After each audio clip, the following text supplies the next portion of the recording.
Pediatrician here, also part of a dual physician couple, mother to 2 kids, and I agree this trend can be pretty disheartening, and more disheartening I feel like are some of the comments. Okay, so here's the thing. If you've ever been told by parents, grandparents, well-meaning aunts, uncles, friends, that having a child will help your marriage, they're wrong.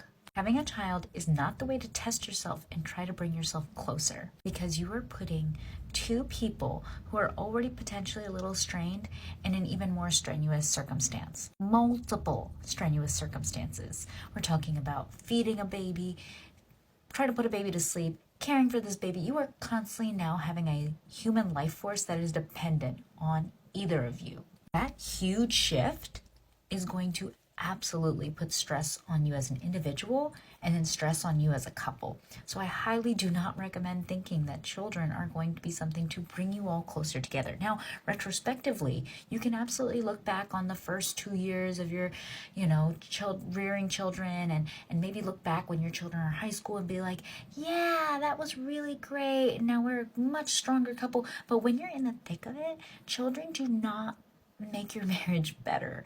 In fact, inadvertently, they might stress your marriage out more. So I am not a marriage counselor. I'm not, okay?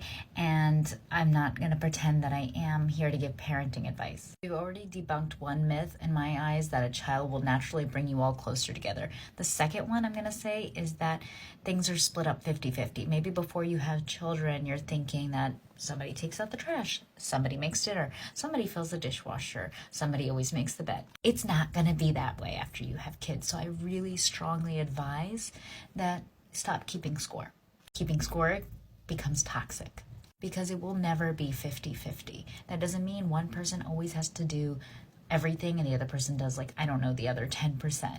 And that's also not fair. But keeping score is not helpful.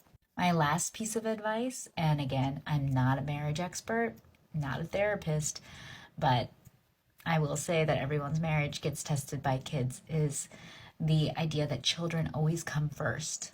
And I'm a pediatrician saying that. But you know what?